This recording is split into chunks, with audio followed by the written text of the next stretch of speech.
This is Susan C. Anthony speaking. Welcome to my workshop on the writing process for teachers and homeschoolers. I personally write all the time. Writing's an integral part of life for me. But that isn't the case for most kids these days, partly because of our media-saturated world.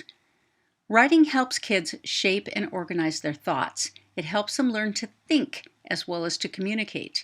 It's one of the basic 3 R's, but it requires a different approach than reading and arithmetic. I hope to encourage you today and share some ideas you'll be able to use right away to overcome whatever resistance there might be in your situation that keeps writing from being an everyday part of education. I'll start by telling you a little about myself so you know who's talking. I grew up in the Colorado Rocky Mountains and went to a tiny rural school with excellent teachers. On graduation, I got a full National Merit Scholarship that enabled me to earn the first university degree of anyone in my family, a Bachelor of Arts in Elementary Education in 1976. I moved to Alaska in 1979 and taught in the Anchorage School District for 10 years before resigning to write and spend more time with my husband, who had retired after 20 years of teaching. I have more ideas than I'll ever have time to write down. I wrote 17 books for teachers and homeschoolers, then a series of what I call little books on religion and philosophy. My current project is a history of our homestead, which will basically be a biography of my amazing husband. I like to write, but when it came to teaching writing, I was almost, not quite, at a loss. Over time, I took classes and tried different things, the best of which I'll share with you today. I've written only a couple of books pertaining to writing as distinct from spelling. Poetry from the Heart contains much of what I'll be talking about today as far as using poetry to teach the writing process. This book is a compilation of children's poems that I used to get the poems you'll see in this presentation. I found that the secret to getting good poetry from kids is to share good kids' poetry. If you use adult poetry, kids tend to think it's too hard for them, that maybe someday, when they're grown up, they'll be able to write like that. But when you use kids' poetry, kids think, I can do that. You want them to have that thought. I also have 2 books of handwriting masters, one for manuscript and one for cursive. These are just exercise books to teach kids how to correctly form letters. Once they demonstrate to me that they know how to do that, I teach them keyboarding, and then I let them use what they prefer. I personally didn't learn cursive until 4th grade. I still write mostly in manuscript. I think an educated person needs to know how to read and write cursive, even if they personally choose to use manuscript or a computer. My goal for you today is to leave here with at least one idea you can't wait to try out with kids, a philosophical framework through which to view the teaching of writing, and greater confidence that you can teach kids to write. A handout is available for free download on my website, susancanthony.com. The first page summarizes the steps in the writing process that we'll be talking about today. The second page shows some ideas I'll share in this workshop for brainstorming in preparation for writing. On the bottom is a list of traits of quality writing. Whenever your kids write, you want to find as many positive and yet honest things to say about their writing as you can. You can refer to this list as you learn to do that. I'll be emphasizing throughout that you should water what you want to grow. Your attention nurtures whatever it falls on. Pay attention to what you like, and you will get more of it. The last 2 pages of the handout illustrate good, average, and poor student writing for each of the grades 1 through 6.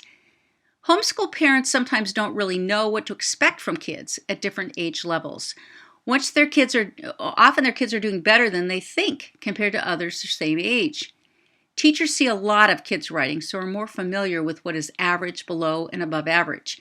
Hopefully, this resource will help you more accurately compare your own child's writing with what is normal for his age group, so your expectations will be more realistic.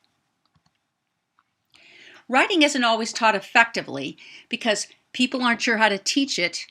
The results are unpredictable, unlike in math. There's pressure to bring up standardized test scores. Fortunately, these days, writing is tested in standardized tests. It wasn't when I was younger. Writing is difficult to grade, and students are often resistant. It helped me to realize that creativity cannot actually be taught. Some people naturally have more of it than others. It's easier to teach math or science than writing because it's more objective. Answers are right or wrong.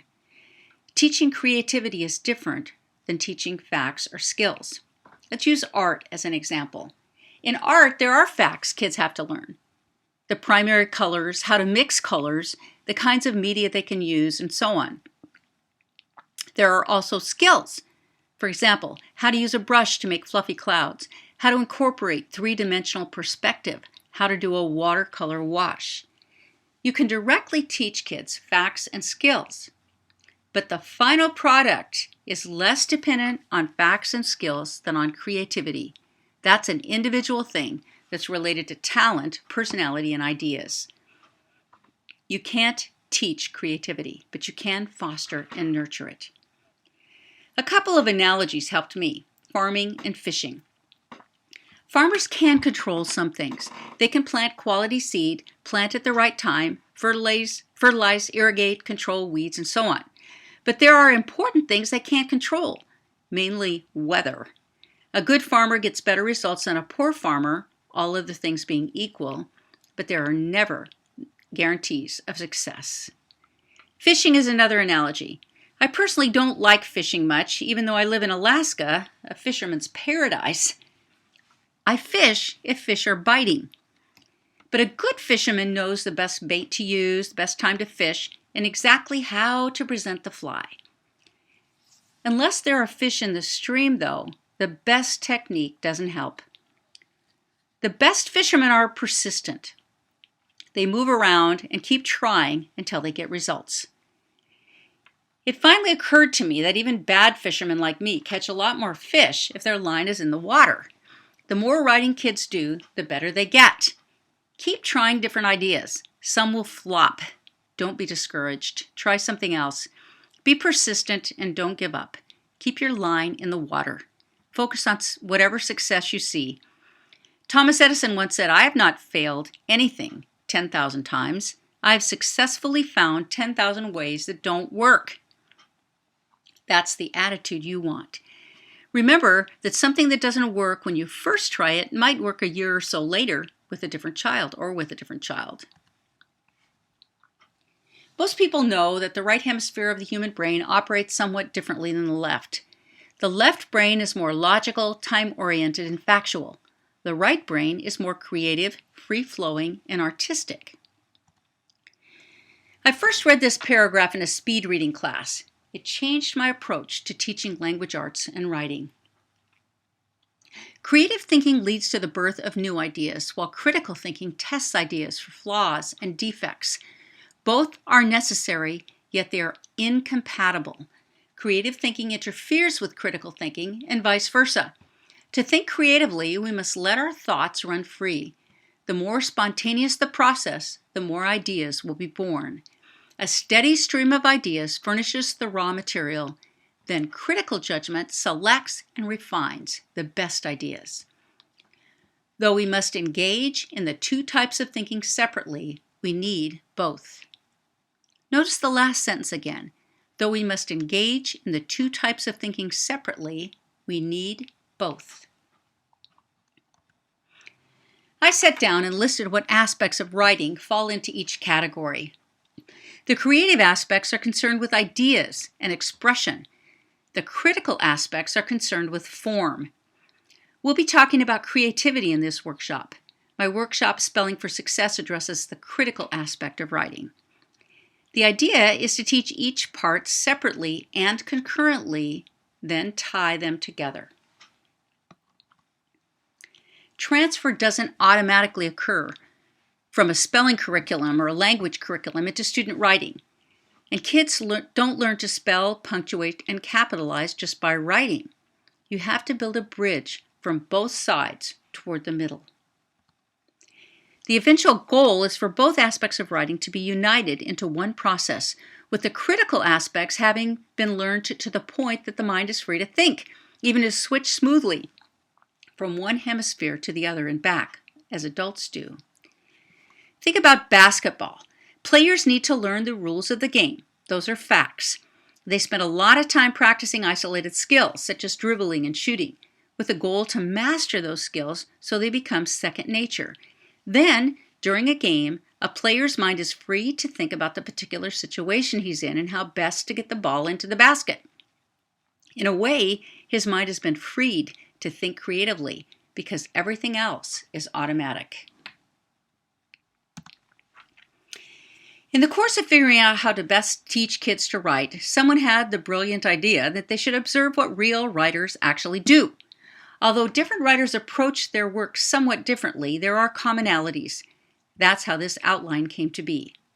First, think of an idea or topic. Then brainstorm, write a rough draft, read and revise, share and revise, edit, write a final draft, and finally publish. Keep in mind that not everything a child writes needs to go through all these steps. You can stop at any point and sometime later follow through if you like. Each early success is important, so make early lessons easy and success-oriented. The first step in the writing process is to think of an idea, using your imagination and creativity. I'm a Calvin and Hobbes fan. Here's Calvin trying to think of an idea. I can't believe it! Homework already! I just got back to school! I have to write a paragraph on what I did over the summer. A whole paragraph! Think to yourself, how long is a short paragraph? Just 3 sentences. I'll never be able to write that much. It's not fair. How's it coming? He says as he delegates to Hobbes. Not so good. What did you do besides watch TV? John Dewey, an American philosopher who said a lot of things I don't agree with, said one thing I agree with wholeheartedly. There is all the difference in the world between having something to say and having to say something. Generating ideas is a foundational part of the writing process. Kids need things they want to write about. Even if you just have kids generate ideas orally without a pencil or piece of paper in sight, you're teaching this aspect of writing. You want to develop their mental flexibility and fluency. Here are some things you can do to help kids collect ideas they can later use in their writing. Have a place to catch ideas on the wing. Clip and collect articles of interest. Keep a daily log or journal.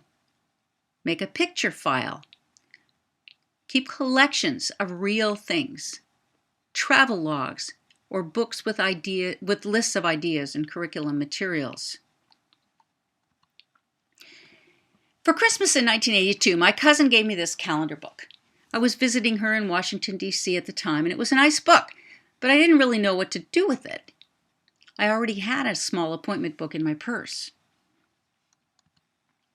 I decided to write a little about what happened every day after the day concluded. I've been doing this since January 1st, 1983, so I can tell you what was happening on any day of my life for the past 30 years. I recently typed all these so I can easily search by location, name, or activity. Most entries aren't particularly interesting, but like a checkbook register helps you track where your money goes, a book like this helps track where your time goes. It's also useful in tracking down something that shows up lost. My husband has mixed feelings about my journals because when we remember something differently, I can go back and check the facts. He would prefer I just accept his version of events.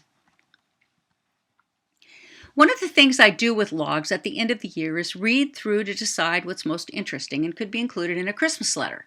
In 1984, I wrote this Christmas newsletter with news, opinions, sports, and even classified ads. It was a big hit with my friends. I only did a newspaper once, but it's something you might want to consider. Have kids write articles about various things that happen in your family during the year, including opinion pieces. Compile them with art and photos into a newspaper to mail to friends and family for your year-end report. As often as possible, you want kids to write for real audiences. A photo file can also be a source of ideas. An easy beginning writing assignment I used was to have each child choose an interesting photo, in this case from National Geographic. The assignment is to research the 10 most interesting facts they can find related to the photo, and then write them in list form, entitled, Did You Know? Because the final product is a list, there's less tendency to copy verbatim from a reference source. I also used picture files to help kids write poetry. One good thing about poetry is that it is short. You can use it to teach kids to write well without burdening them with a requirement to write a lot. Quality is more important than quantity. This is a poem that one of my fifth graders used. The boy who wrote it was a challenge to engage anyway at all. It was difficult even to get his attention when I was right in front of him talking to him. He wasn't disruptive, but I didn't feel I was connecting with him. He wrote this poem. Crashing down the mountain, a river of red flowing into the sea. The earth is bleeding. His little 3-line volcano poem was selected and published in an anthology of student poetry in the Anchorage School District called Pencils Full of Stars. Not only that, his was chosen as one of only 9 poems whose writers received the Margaret Mielke Memorial Award for Promising Young Poets. Margaret Mielke was the first poet laureate of Alaska. Rick was one of just 9 children in a school district of 50,000 children to receive a beautiful trophy from the Mielke family, awarded to him in front of the whole school. As you can imagine, this gave him a new lease on life. It certainly increased his confidence and willing to write. And speaking of volcanoes, here's some volcano stuff from my treasure chest. As a kid, I collected interesting stuff I found in what I called a treasure chest. It was actually in a chest until I got too much stuff to fit in one box. In this photo are some things relating to volcanoes. Obsidian, also called volcanic glass, that's the shiny rocks there. Volcanic dust from different eruptions in different mountains that kids can look at under a microscope. Sulfur, they can smell, that's the yellow piece there. Pumice, they can float on top of water, and so on. The rock on the top right is what's called a Dot Cerro diamond. I found it at the Dot Cerro volcano in Colorado. The white mineral surrounded by black is not actually a diamond. It's glass, formed by the melting of sand within hot lava. I also have a large volcanic rock that was too much trouble to dig out and photograph. This is a photo from Hawaii of thick aa flowing over smooth pahoehoe. Aa, when it cools, has lots of air bubbles and is very rough. Eventually, I organized my treasure chest into boxes so I could find what I wanted without digging. As a teacher, I continued to collect things to pull out and use whenever appropriate, to teach vocabulary, to illustrate a science lesson, or to teach writing. I collect bird nests, cotton bowls, fossils, seashells, bird bones, foreign money, anything that seems interesting. Kids learn from seeing, smelling, and touching real things. For one writing lesson, I gave each child a stalk of wheat and told them to draw it and note as many observations as they could. Then I had them separate the wheat from the chaff and continued to write observations. They didn't know what chaff was, but they soon learned. I let them put some wheat kernels in their mouth and chew on them. It makes a kind of gum because wheat contains gluten. Then we grind the wheat to make flour and bake bread. For my Alaskan students, it was a big deal to learn that bread comes from flour, which comes from wheat. We don't have many farms up here. Travel journals can provide a source for ideas. Kids can later go back and write more deeply and descriptively about particular incidents. This is my journal of the very first family trip I remember. I was 7. Excuse me. Partly what I wanted to show is that things have changed since I was a kid. I was a good student, but not extraordinary. This kind of work was not unusual for 2nd grade long ago. Why the difference between then and now? When I started school, my mind was basically empty. These days, when kids start school, their minds are packed with fragments, pieces of advertising ditties, flashing images, and so forth. I think it is easier to teach kids with very little in their heads than to teach kids with chaos and confusion in their heads. There's not a lot we can do to change the cultural situation. Just be aware that it's harder to teach kids to think and write these days than it was in the past. Kids can write about books they read. This is my first book report, assigned in the month of September of my 4th grade year. We had to do one major book report a month. I kept all of them. In case you're wondering, I didn't draw the horse. I still can't draw. Our teacher didn't teach us how to write a summary. He just told us to write one. All fourth graders had the same assignment. When I tried the same activity with sixth graders in a new generation, the results were dismal. I knew I had to do more than just assign and let kids figure it out on their own, like my teachers had done. Looking at this book report from the perspective of a teacher, I would give it an A. I got an A-. I didn't copy the questions. Curriculums and books with lists of ideas for writing can also be used to help kids generate ideas. The point is to start building a collection of ideas so that when kids have to write, they don't have to start with a blank piece of paper and a blanker mind. Once a central idea has been chosen, writers brainstorm. Basically, brainstorming is generating ideas about the central idea. Here's Calvin with a writing assignment. I've got to write a report for school. What's your topic? Bats. Can you imagine anything more stupid? Heck, I don't know anything about bats. How am I supposed to write a report on a subject I know nothing about? It's impossible. I suppose research is out of the question. Oh, like I'm going to learn about bats and then write a report? Give me a break. What am I going to do about this report on bats? You've got to help me, Hobbs. First, let us make a list of what we know. Yeah, that's a good way to start. Great. Number 1, what are bats? They're bugs, aren't they? Yeah, put that down. Are you sure? They fly, right? They're ugly and hairy, right? Come on, this is taking all day. Making a list, as Hobbs suggested, is one good way of brainstorming. For some people, making a list works better than anything else. But I'm going to share a few different brainstorming ideas you can show your kids so they can explore, try them out, and find what method they like best. Bubbling is one way of brainstorming. On a large blank piece of paper or on a whiteboard, write this central idea in the middle with a circle around it. In this case, bats.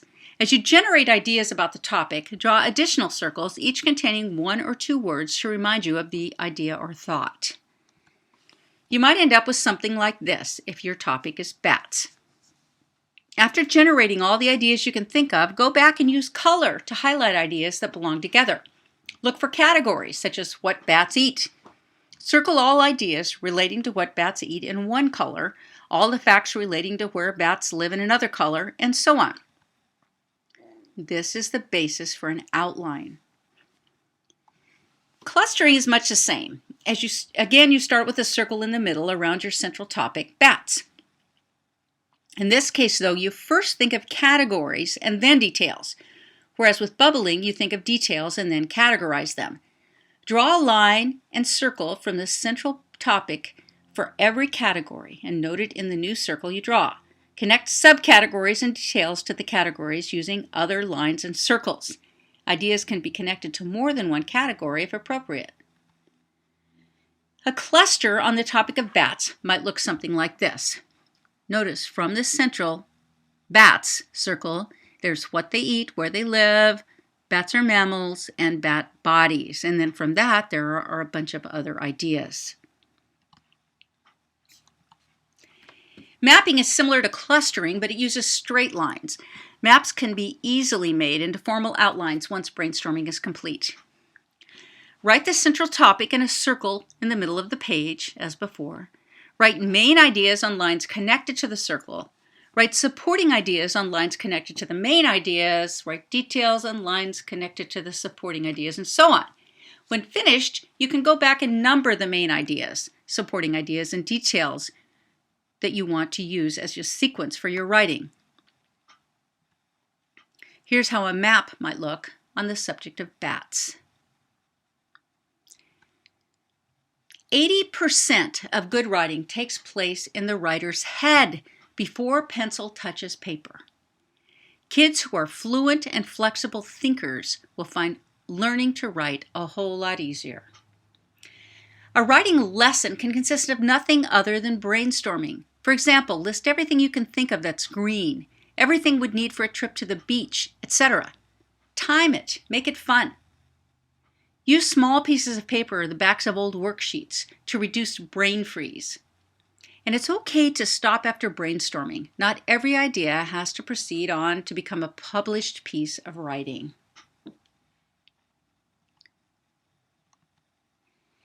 By now, the writer should be prepared to write a rough draft.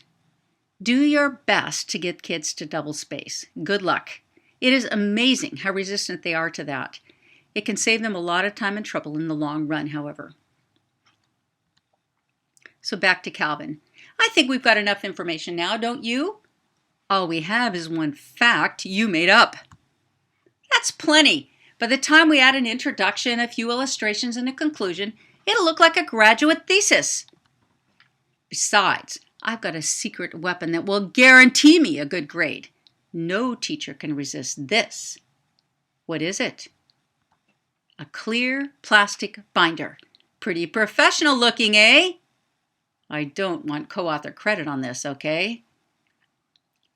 I have to admit, I still have the report with my first clear plastic binder. It was a really big deal to me back then. I use a sample of my own writing to show kids what a rough draft with revisions looks like. There's something about a clean, blank sheet of paper that can give blanks into people's brains. Some kids see a beautiful white piece of paper and think they have to get everything perfect right from the start. I want them to know that writing is a messy process. The final products look nice, but the drafts don't. Remember when I mentioned fishing? Even if you do everything right as a teacher, you might not catch fish. Early in my teaching career, I thought I was supposed to grade everything. What kind of a grade could I have given to a paper like this? The assignment was to write a poem on the topic of silence, so maybe Tony's onto something, but I sure couldn't have given it a passing grade early in my career. By the time I received this paper, however, I realized that some days you catch fish and some days you don't. No big deal. That day, February 25th, no fish from Tony. The next day, we wrote about a different topic, colors. This time, I got a fish from Tony. What he wrote is on the top. After reading through kids' papers and sorting out the fish, I call each one with a promising poem up for one-on-one time. I tell them how much I like their particular poem and why, and then ask if we can edit it together. In this case, we used his exact words. My only changes were putting it into poetry form and correcting misspellings. And this poem was selected to be published in Pencils Full of Stars. Black is midnight. Black is an eclipse. Black is when you turn your lights off and your mind is full of terror. Black is a dungeon you can't get out of. Black is the Grim Reaper creeping behind you. Now, do you think if I had given Tony a hard time the day before about not writing anything, he'd have written this the very next day? Probably not. He'd have been discouraged. He'd have felt like a failure. He'd have said to himself, I can't write poetry. Those thoughts would have hampered his ability to produce this poem. Be happy when you catch fish, and don't worry about it when you don't. If kids write anything at all, even if it's really bad, I say, good job, or thank you, non-committally. When they write something good, I get really animated, and I tell them how great I think it is. Water what you want to grow. For most writers, the hardest part about doing a rough draft is getting started. You might even consider having them scribble a bit on paper just to get the juices flowing. Poor writers edit out most thoughts and words before they reach the page. Encourage kids to get them on the page, good or bad. They can always edit things out later. Ask them to double space and revise as they write. Don't erase, cross out. If you're writing on a computer, print a draft and then revise it by hand. Focus on ideas. Don't worry about spelling, style, mechanics, and so on. Circle a word if you're not sure of the spelling. To discourage perfectionism, use old paper. Step number 4 is reading and revising. Read the piece aloud to yourself and revise it. Keep in mind the difference between revising and editing. Revising means adding words, taking out words that aren't needed, changing words to make a meaning more clear, rearranging words, changing or combining sentences. Revising is not correcting spelling, punctuation, or capitalization. As adults, we tend to revise and edit at the same time. But when you're teaching kids to write, it's better to emphasize revising at this point of the process and not be too concerned about spelling and the rest until later on. The first poems the kids wrote that year were poems about Alaska. Most of them were utterly unremarkable. I said good job, non-committally. In this one, I saw something special. Alaska is nice. Alaska is beautiful. When the northern lights slither through the dark black sky, the animals stop eating, the babies stop playing as they all start to run through the cold green grass. Do you see what I liked? The word slither. That word forms a beautiful picture in my mind of northern lights slithering through the sky. I asked Crystal if I could use her poem to teach kids what revising means, and she agreed. First, I asked the class what they liked about the poem. They all liked the word slither, too. We talked about how the words nice and beautiful are cliches, words that have been used so often that they're worn out. Because it's best not to use cliches in poetry and because they aren't really necessary in this poem, we can just take them out. That's revising, removing words. We then talked about poetry form and rearranged the words into poetry form. Because it's light almost 24 hours a day in the Alaskan summer, you can't often see northern lights when grass is green. So we changed the last two words from green grass to white snow. This is revising, adding words, taking out words, rearranging words, and so on to make the meaning more clear. One boy wrote lots and lots and lots about colors. Most of what he wrote wasn't very good. But, of course, I would never say that to him. I read through all of his poems looking for fish. And I found one. It took very little revision to get a prize-winning poem from what he wrote about brown. Brown is like cinnamon with its soothing taste. As it goes down, it tickles your tongue with its warmth of chocolate. From quantity came quality. Don't worry if your kids write a lot of bad stuff. Focus on what is good, and they'll work hard to try to earn more of your praise. Some kids write on and on and on. This is great.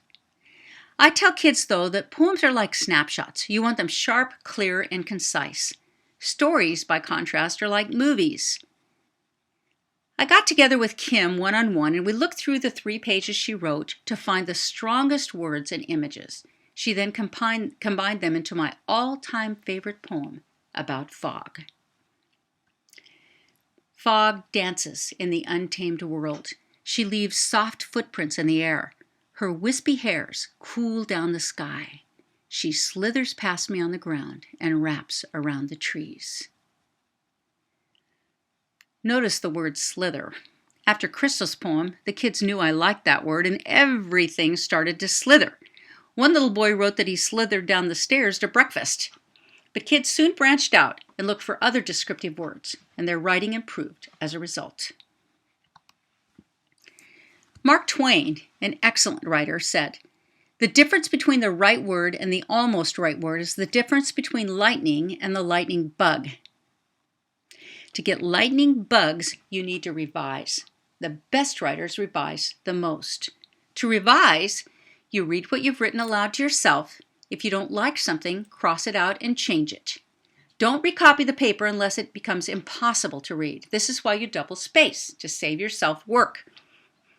If composing on a computer, print out each draft to revise.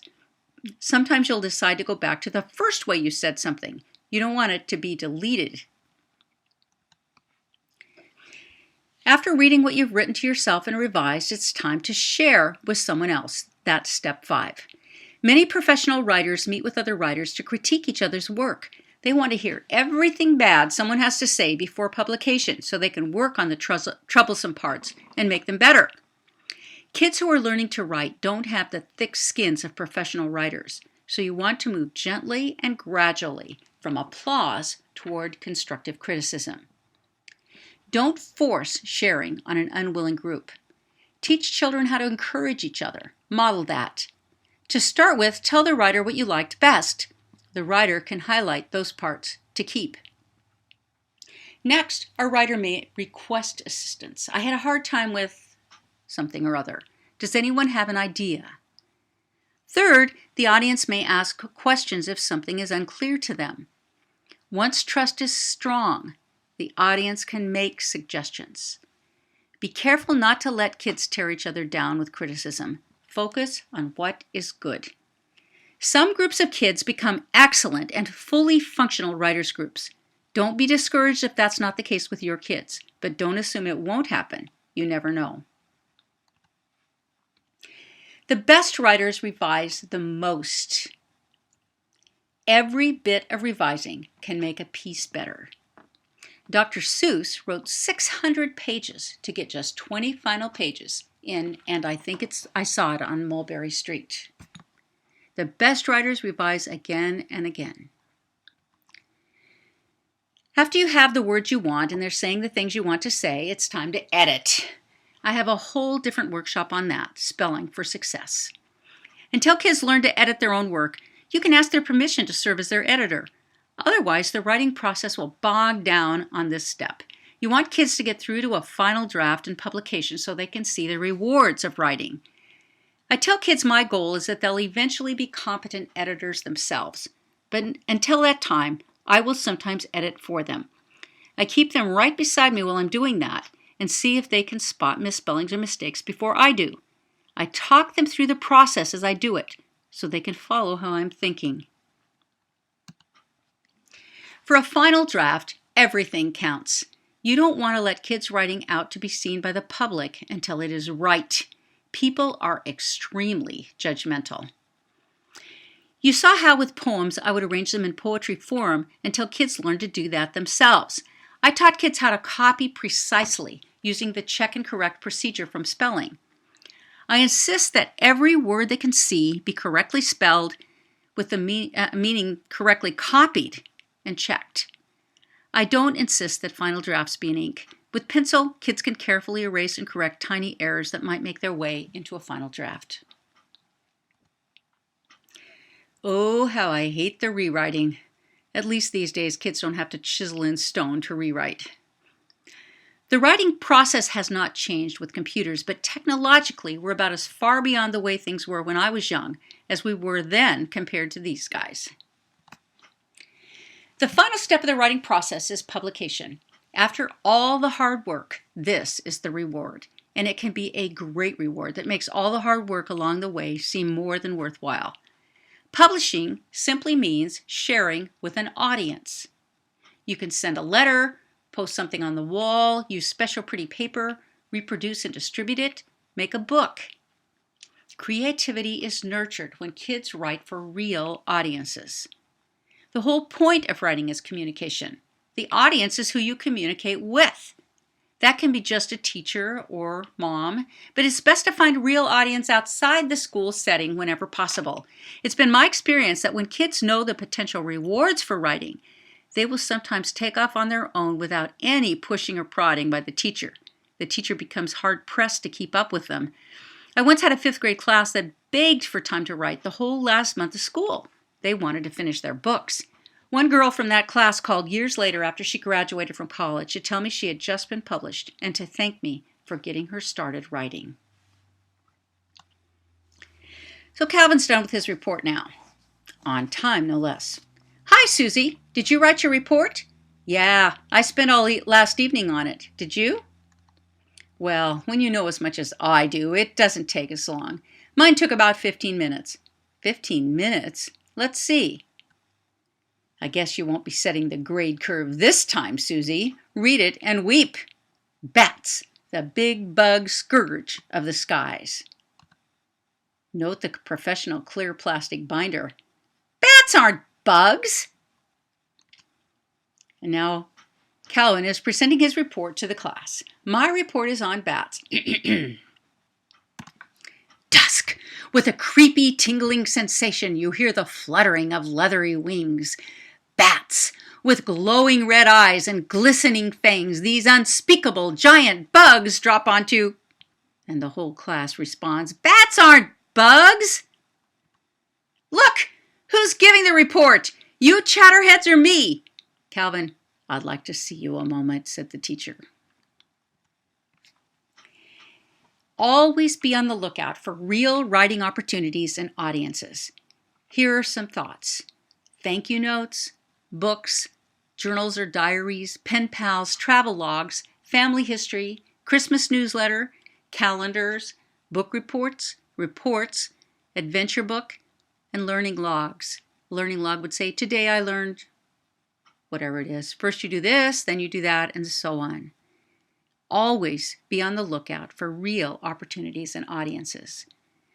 A learning log, for example, might describe the steps for doing a math problem or a science experiment. It's wonderful review and closure to recall what you've learned. It's also a good way to keep Dad in the loop if you're homeschooling. He can take time each afternoon to read their logs or talk to them. Kids can close their learning log each day with questions they might still have. Kids' questions provide opportunities for further learning. Learning logs can help you discover misunderstandings. After pacing out the relative distance between the planets in the solar system once, having shrunk the sun down to a 1/4 inch in diameter, I asked kids how big the Earth would be on that scale. It would be microscopic if the sun was just a 1/4 inch in diameter. But that afternoon, one child wrote in his learning log, "Today I learned that the Earth is microscopic." Had he not written that, I wouldn't have known there had been a miscommunication. Letters are always a good opportunity to write for a real audience. People used to write letters all the time because they didn't have alternatives. If they wanted to communicate with someone not present, they had to write. This letter was written by my paternal grandfather to his father in 1905. He was 8 years old at the time. December 16th, 1905. Dear Papa, I thought I would write to you. We are going to have 2 weeks vacation Christmas. The barber killed his horse. The snow is melting fast. I think of you lots away off in that country and wonder how you like it. Sister and Ted are down here every night. The cat is growling at Ted now. Smick and I made a bob and the big kids broke it, and so we ride on single sleds. As soon as it snows again, we are going to make a bob again. Now this isn't perfect, but it's not bad for an 8-year-old. Remember what I said about it being easier for empty brains to think and organize thoughts than for brains that are cluttered. I didn't have TV for almost 20 years of my adult life. My husband likes TV, so I had to relent. My brain immediately began to feel cluttered, and the situation hasn't improved with time. It's much harder now to force my brain to focus and concentrate. These days, because of email and texting, it's more special than ever to get a handwritten, well-thought-out personal letter in the mail. Thank you cards and notes are a great way to write for a real audience. I tell kids to cultivate an attitude of gratitude. Adults actually like to do things for kids for the most part. When kids express gratitude, adults want to do more nice things for them. That's a win-win situation. One homeschool group put together a cookbook. Each kid chose a favorite simple recipe and wrote it up. Here's Melissa's. Wrapped hot dog, serves 5. Package of hot dogs, 5 slices of cheese. You can tell how many people are in her family here. Already made biscuit dough. You can buy it at the store. Take your dough and roll it until it fits around your hot dog. Put your cheese inside and your dough first. Then wrap your dough and the cheese around your hot dogs. Put them in the oven for 15 minutes or until golden brown. Set your oven on 350 degrees. The final book was printed out and given to every family in the group. This homeschool group included a parent who worked for a printing company. Every family had a page to fill in with photos, favorite sayings, and so on. You might consider having kids write a short family history to include in a book like this, to share with others in a co-op. After I presented this workshop one year at a statewide conference in Minnesota, I received a note from one of the moms. She said, "I was delighted to hear you speak at the conference in April. We have started journals now and the kids are enjoying them. I was so inspired that I'm going to collect writing from children in our support group next year and publish a newspaper for them." This is the result, the Student Pen, published quarterly. Kids in her large support group loved it and were motivated to write things other kids in their group would enjoy reading. The mom of this little boy told me that dictation had led to a breakthrough in her son's excitement about writing. Dictation helped him get used to putting words on paper. One day, he decided to write a family newspaper. He included news stories, cartoons, puzzles, editorials, everything. He wrote it all down and asked his mom to make copies, which he then sold for 25 cents. I paid 25 cents for my copy. Mom's question was, should I edit this to make sure it doesn't go out to a harsh, judgmental world? I said it was so great that her son thought this idea up on his own and followed through, that she should just rejoice and take note of what he needs to learn, like using margins, to feed back into dictation. Since this newspaper only went to members of the family and me, she shouldn't risk discouraging her son. Just let him bask in the glow of his great success. I didn't have to pay for his little sister's dictation paper. She loved writing. She brought me this paper and told me that when she grew up, she wanted to write dictation sentences. In my classroom, I made a writing star for each child to post with their best writing on a wall where people could see it. My paternal grandfather, whose childhood letter you saw earlier, got me started writing family history. He died before he finished the autobiography he was writing for his grandkids. In the course of talking to my grandma, and my dad, I got excited about my other grandparents' stories as well. I eventually wrote all their stories and published them as books to give away as Christmas gifts to every individual in the family, even little babies. Someday those babies will grow up and likely be interested in their family history. Here's a photo of my maternal grandparents, Frank and Margaret. I read Grandpa's story to my fourth graders the year he turned 90. I'll just read you one of the stories from the book. An unlikely tale was told by Ernie. That's Grandpa's brother. After a storm, some neighbors were surveying the damage. They kept hearing a rooster crow, so began looking for it. It was not to be found anywhere. After a great deal of puzzlement, they finally tracked the sound to an old whiskey bottle. The wind had blown the rooster clean inside the bottle, and he was still alive in there. After I read Grandpa's stories to the kids, I had them write to him with any questions they wanted to ask and with an interesting story of their own. This letter was from Chris. Here's part of what Chris had to say. Mrs. Anthony told us about your adventures when you were a kid. I don't really believe that story that your brother told about the chicken that the tornado blew into the bottle. Your family was lucky that the closest bar was 50 miles away. I would have liked to live when you were a kid, being self-sufficient and growing your own food. Frank, I've got a question for you. Would you rather be a kid now or be a kid in 1898? I took the kids' letters to Colorado that Christmas, set up a video camera, and read each letter aloud to Grandpa. He laughed at their stories and answered their questions thoughtfully. The kids loved watching the video I brought back. The circle was complete. As much as possible, you want that to happen. If your kids write a letter, ask the recipient to write back, preferably, or respond in some way. I write all the time, but I really don't like the process of writing. That's hard work. It's worth it because of the reward I get by connecting with an audience. Once your kids experience how great that feels, they'll be a lot more inclined to want to write. And just in case you're asking, Grandpa said he preferred to be a kid now because in 1898, they had to go out in all weather to the outhouse in the middle of the night, and that was not very comfortable. One year, my class made a book of class records in September. This helped them get to know each other. Each child had a page. This entry was kind of funny. Heidi wrote, I have a brother who could stick a whole egg beater in his mouth when he was 4. He is now 23. I am 10, and I cannot even do that. I edited, laminated, and bound the book, and then circulated it to the principal, other teachers, and parents, asking each to write a comment on the blank pages bound into the back of the book. Kids couldn't wait to read the comments when the book came back into the room. Idea generation and brainstorming can be lots of fun and serve to push kids into writing. Publishing and getting a response from an audience is fun and can serve to pull kids into writing. The hardest part is the middle, getting your thoughts on paper, revising, reworking, and polishing. That's why early on I do lots of brainstorming and then do whatever it takes to get kids published so they can know firsthand the reward that will come at the end of the writing process. Here's a variation on the last idea, a class directory. Each child wrote a paragraph or two about him or herself, talking about their family, pets, background, interests, favorite things, and so on. I took a picture of each child and compiled a book, which I reproduced. Kids had each other sign their personal copies, sort of like high schoolers do with their yearbook.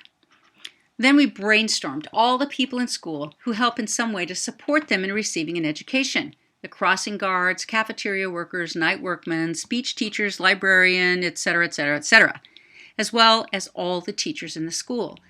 I talked about how so many people work behind the scenes to make it possible for me to be able to just teach, and how many people there are who care a lot about their education that they don't know personally and who don't get a lot of acknowledgement and appreciation. We even listed the school superintendent and the school board members. Each child then chose someone to write to from the list, preferably someone they previously knew or worked with. There were names left, so the faster writers ended up writing 2 or more letters. After the letters were in final draft form, kids personally took their letter and the book to the recipient as a gift. This is Jessica's letter to the art teacher, Mrs. Kress. And here's some of what Jessica wrote. My class wants to tell you how much we appreciate you teaching us about art. We want you to know that you're a great art teacher. This book that is attached is our class directory. We made it so you can get to know more about us. We hope you will enjoy it. Sincerely, Jessica. As you can imagine, this was a hit with adults in the school, and I got lots of good verbal feedback. I urged all recipients to write back to the kids. There's something special about a written response and thank you. If kids know how good it feels to get a thank you note, they'll be easier to convince of the importance of writing thank you notes. We posted the responses we got in the classroom so all kids could read them. The art teacher wrote on beautiful colored art paper. Unfortunately, I couldn't convince Jessica to let me keep the original, so this is a photo of a photocopy. Here's some of what the art teacher wrote to Jessica in the class. Dear Jessica, I am honored to have received such a letter and the opportunity to know each and every one of you better. Although I teach thousands of students, I very rarely receive any recognition in letter form. I plan to give a copy of it to my boss. I also don't get the opportunity to get to know any of my students in any way other than art. And here's another variation, the Great Alaskan Adventure Book. The idea for this came in a year when the Great Mail Race was popular. Kids in competing classrooms across the country wrote postcards to any 4th grade, any elementary school in a named town or city of every state, and then saw which class could get back the most responses in a given period of time. For some reason, I got so many of these one year that responding took an inordinate amount of time. So we wrote a book to just stuff into an envelope and mail whenever we got one of those cards. The kids brought in good Alaskan pictures from the newspaper, and we kept them in a box so we could include a couple of color photos as well, moose on the streets, northern lights, and so on. We brainstormed the kinds of adventures kids have in Alaska, so we would have a variety of stories in the book.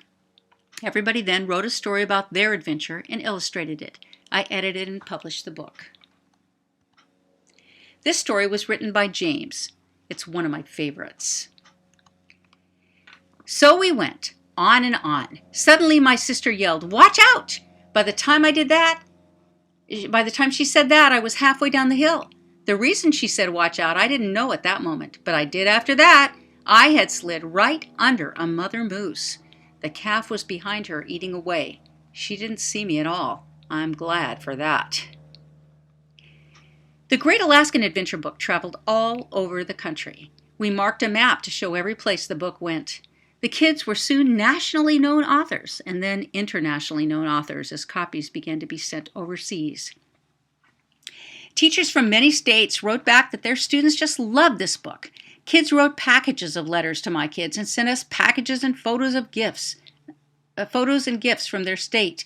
We ended up with so many pen pals that our heads were spinning trying to remember who was who. The very last day of school, we got a big package from a class in South Dakota. The kids there had made a video to show us their school and introduce us to their teachers. They wrote a history of their town, including interviews with some old-timers. They each wrote a letter.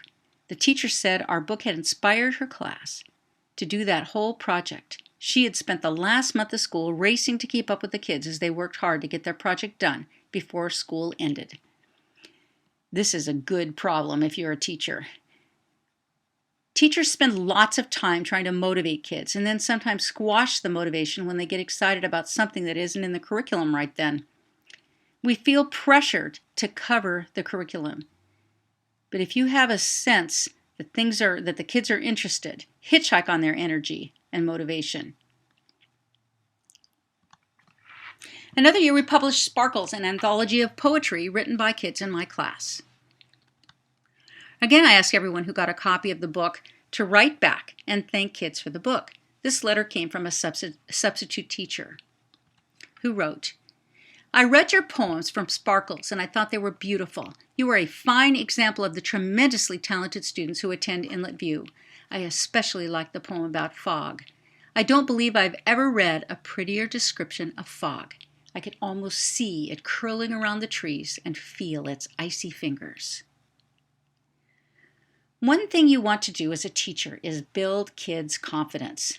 Their confidence soars when they get letters like this.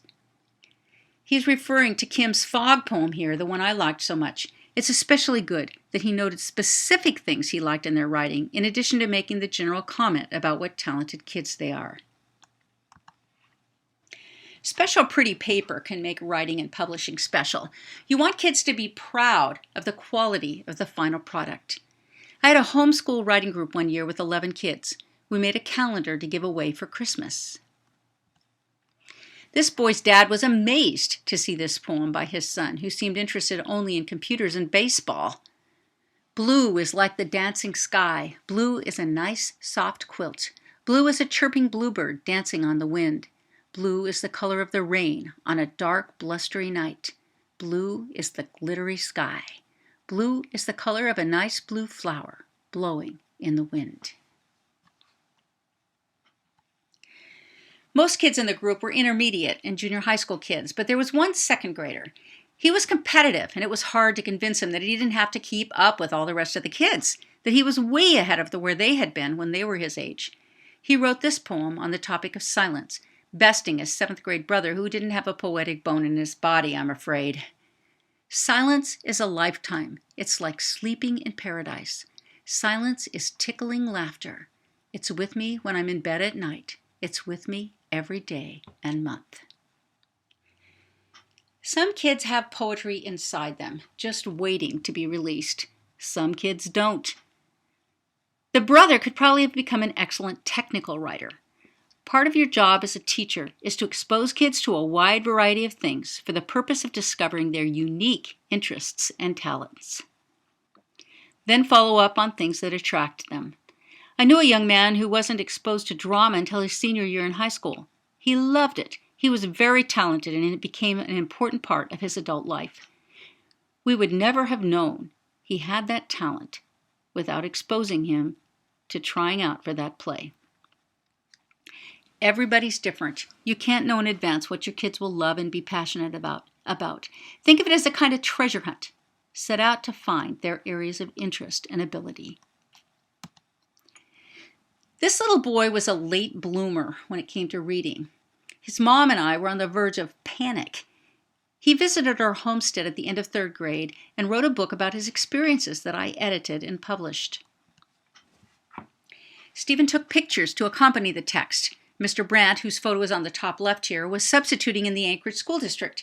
He took the book to every classroom he visited and read it to the kids. This helped close the circle. Stephen came to our church to visit one day, and other kids came running up to him saying, "Hey, you're that kid who wrote the book." What a great experience for him. Look for audiences for your kids' writing and urge the people to write back to your kids. With the push and the pull, hopefully they'll begin wanting to write. That's when you can move in with lessons or a curriculum to help them become better writers. The writing process is not always fun or easy, but it's important that kids learn to write. Even the best writers sometimes have to simply discipline themselves to sit down with pen and paper and start scribbling. Some ideas will turn into finished pieces and others won't. If you know about the writing process and teach your kids about it, you can do the best you can and feel okay about it, no matter what the actual result. Keep your line in the water. Try one thing after another, and when you get a fish, celebrate. Don't worry if you don't get fish, just persist. Now, in case you don't have an idea you can't wait to go back and try with your kids, here's one last chance. I'll teach you how to make a book from a single sheet of paper. First, fold the paper in half lengthwise. This is a hot dog fold. Now open it up and fold the paper in half widthwise. This is a hamburger fold. From there, fold it into a sort of accordion that looks like this. Now cut, or carefully tear, from the fold line to the accordion line along the lengthwise fold. Fold it down, fold it together, and voila, you have a book. You can use larger paper for a larger book. This is one of many ideas you can find in Dinah Zyk's Big Book of Books and Activities for using paper in a variety of ways for kids' reports and publications. She has a number of books based on paper folding ideas.